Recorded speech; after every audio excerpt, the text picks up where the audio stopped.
Hello மக்களே, இனி நம்ம பார்க்க போகிற வீடியோ என்ன அப்படின்னு பார்த்தீங்கன்னா, இன்னைக்கு சாட்டர்டே. ஸோ வாட் இஃப் பேட்டலில் பார்க்க போகிறோம். ஸோ இன்னைக்கான வாட் இஃப் பேட்டலில் என்ன பார்க்க போகிறோம் அப்படின்னு பார்த்தீங்கன்னா, டைனோசார்ஸ் வர்சஸ் டிராகன். ஸ்பெசிஃபிக்காக டைனோசார்ஸில் டீரெக்ஸை பற்றி தான் பார்க்க போகிறோம். ஸோ டீரெக்ஸ் வர்சஸ் டிராகன்ஸ் சண்டை போட்டால் என்ன ஆகும் அப்படின்றத இந்த வீடியோவில் நம்ம ஃபுல்லாக பார்க்க போகிறோம். ஸோ வீடியோ ஸ்கிப் பண்ணாமல் ஃபுல்லாக பாருங்கள். சரி வாங்க வீடியோக்குள்ளே குச்சிடலாம்.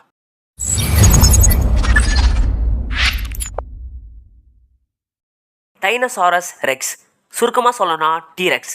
கண்டிப்பாக டைனோசார்ஸ் அப்படின்னு ஒன்று சொன்னாலே எல்லாருடைய மைண்ட்லேயும் வந்து நிற்கிறது டீரெக்ஸ் தான். ஏன்னா எல்லாருமே படங்கள் நிறைய பார்த்துருக்கோம். ஜுராசிக் வேர்ல்டு இல்லைனா ஜுராசிக் பார்க் எல்லாருமே பார்த்துருக்கோம். ஸோ அதில் அந்த டைனோசார்ஸை பற்றி நம்மளுக்கு நிறைய காமிச்சிருப்பாங்க. நம்மளும் டைனோசார்ஸை பார்த்து வியந்து போயிருக்கோம். ஸோ உண்மையாகவே இந்த உலகத்தில் டைனோசார்ஸ் அப்படின்ற ஒரு கிரியேச்சர்ஸ் வாழ்ந்திருக்கு. அது ஒரு மிகப்பெரிய ஆஸ்ட்ராய்டால் அழிஞ்சு போச்சு அப்படின்னு நம்ம எல்லாருக்குமே தெரியும். ஸோ டைனோசார்ஸ் அப்படின்றது இந்த உலகத்தில் உண்மையாகவே வாழ்ந்த ஒரு கிரியேச்சர்ஸ். அதனால் இன்னைக்கு நம்ம டீரெக்ஸ் வர்சஸ் ஒரு மித்தாலஜிக்கல் கிரியேச்சரான, அதாவது உண்மையாக இந்த உலகத்தில் வாழாத மக்களால் எழுதப்பட்ட, மக்களால் நம்பப்பட்ட ஒரு கிரியேச்சர், சைனாவில் குறிப்பாக சைனா பகுதிகளில் நம்பப்படுற ஒரு கிரியேச்சரான டிராகன்ஸ்க்கும் சண்டை நடந்தால் என்ன ஆகும் அப்படின்றத இந்த வீடியோவில் பார்க்க போகிறோம். ஸோ முதல்ல நம்ம டிராகன்ஸோட பவர்ஸ் அனலைஸ் பண்ணிட்டு அதுக்கப்புறமா டீரெக்ஸ்க்கு வருவோம். ஏன்னா டிராகன்ஸ் அப்படின்னு நம்ம சேனலில் நிறைய வாட்டி டிஸ்கஸ் பண்ணியிருக்கோம். அதோடைய பவர்ஸை ஈஸியாக கம்மியாக சொல்லி முடிச்சிடலாம். அதுக்கப்புறமா நான் டீரெக்ஸ் கிட்ட வரேன். ஸோ டிராகன்ஸ் அப்படின்னா அதால் பறக்க முடியும், அதால் ஃபயர் ப்ரீத் பண்ண முடியும், அதால் வேற லெவலில் சண்டை போட முடியும். ஃபயர் பிரீத்திங் அப்படின்னா நெருப்பை கக்கிறது அப்படின்னு அர்த்தம், எல்லாருக்குமே தெரியும். ஸோ அந்த ஃபயர் பிரீத்திங் பவரை வச்சு இது பல பேரை உருக்கழிச்சிருக்கு. அது மட்டும் இல்லாமல் பல விஷயத்தை எரிச்சிருக்கு, மொத்த காட்டையுமே கூட எரிச்சிருக்கு. இந்த டிராகன்ஸ்லேயே நல்ல டிராகன்ஸ், கெட்ட டிராகன்ஸ் அப்படின்னு ரெண்டாக பிரிக்கிறாங்க. ஸோ எல்லாருக்குமே டிராகன்ஸ் அப்படின்னு சொன்னாலே கேம் ஆஃப் த்ரோன்ஸ் இல்லைனா ஹாரி பாட்டர் தான் ஞாபகம் வரும். ஏன்னா அந்த மாதிரி மூவிஸில் தான் டிராகன்ஸை காமிச்சிருக்காங்க. டிராகன்ஸ் அப்படின்னு சொன்னாலே அது ஒரு நம்ப முடியாத ஒரு ஃபேண்டசி கிரியேச்சருங்க.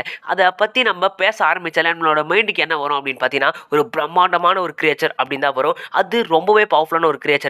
அதை இது வரைக்கும் யாருமே அந்த அளவுக்கு ஈஸியாக கொன்னதே கிடையாது. ரொம்பவே கஷ்டம் அதை கொல்றது, ரொம்பவே இம்பாசிபிள் அப்படின்னு கூட சொல்லலாம். ஏன்னா அந்த அளவுக்கு அதோடைய டியூரபிலிட்டி இருக்கு. அதோட ஸ்கின் வந்து ரொம்பவே ஸ்ட்ராங்காக இருக்கும் அப்படின்னு சொல்லப்படுது. இதோட ஹைட்டு வெயிட் என்ன அப்படின்லாம் தெளிவாக மென்ஷன் பண்ணப்படல. பட் இருந்தாலும் இது ரொம்பவே பவர்ஃபுல்லான ஒரு கிரியேச்சர் அப்படி தாங்க சொல்லியாக்கணும். இந்த பூமியில் உண்மையாகவே இது இருந்துச்சுன்னா கண்டிப்பாக இது அளவுக்கு எந்த பவர்ஃபுல்லான கிரியேச்சர்ஸும் இருந்திருக்க முடியாது. ஏன்னா இது அந்த அளவுக்கு பவர்ஃபுல். இது கண்டிப்பாக செம ஸ்ட்ராங்கரான ஒன்ஸ் தான். இப்போ அப்படியே இந்த பக்கம் டீரெக்ஸ் கிட்ட வருவோம். டீரெக்ஸ் அப்படின்றது இந்த உலகத்தில் உண்மையாகவே வாழ்ந்த ஒரு கிரியேச்சர் அப்படின்னு நம்பப்படுது. ஸோ டீரெக்ஸோடைய ஃபாசில்ஸ்லாம் செம்ம பெருசாக இருந்திருக்கு. ஸோ அதனால தான் இதுக்கு அந்த மாதிரி ஒரு கொடூரமான பேரை கொடுத்துருக்காங்க. டைனோசாரஸ் ரெக்ஸ் அப்படின்னு ஒரு பயங்கரமான பேர் கொடுத்துருக்காங்க. ஸோ டீரெக்ஸ் அப்படின்னு சொன்னாலே அதோடைய கடி தாங்க அதோடைய முக்கியமான பவர். அந்த கடியை வச்சு இது வேற லெவலில் சண்டை போட்டிருக்கும். இந்த ஜுராசிக் பார்க்கில் காமிச்சது எல்லாமே நிறைய இமேஜினேஷன் இருந்தாலும் அதோட இந்த செயல்பாடுகள் எல்லாமே உண்மையான சயின்டிஸ்ட் சொன்னது தான். ஸோ அதோடைய அந்த கடி ரொம்பவே ஸ்ட்ராங்காக இருக்கும். அது மட்டும் இல்லாமல் இது எவ்வளோ ஹைட் இருக்கும் அப்படின்னு சயின்டிஸ்டால் நம்பப்படுது அப்படின்னு பார்த்தீங்கன்னா 12 ஃபீட் இருக்கும் அப்படின்னு சொல்லப்படுது.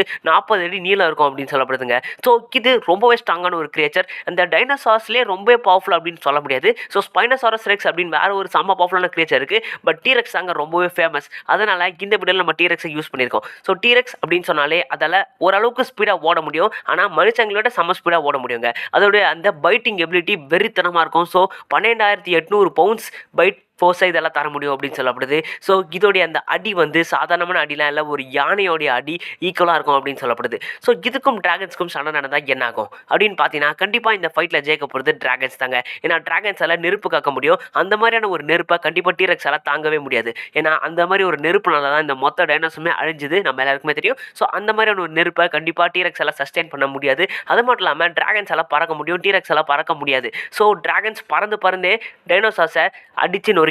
ஸோ டிராகன்ஸ் தாங்க என்ன பொறுத்த வரைக்கும் இந்த காம்பெட்டில் வின் பண்ணும். ஸோ நீங்கள் என்ன நினைக்கிறீங்க அப்படின்றத மறக்காம கமெண்ட்ல சொல்லிருங்க. இந்த வீடியோ எப்படி இருக்குது அப்படின்றதையும் மறக்காம கமெண்ட்ல சொல்லிருங்க. நான் அடுத்த வீடியோவில் மீட் பண்ணுறேன். அது வரைக்கும் டாட்டா, பாய் பாய்.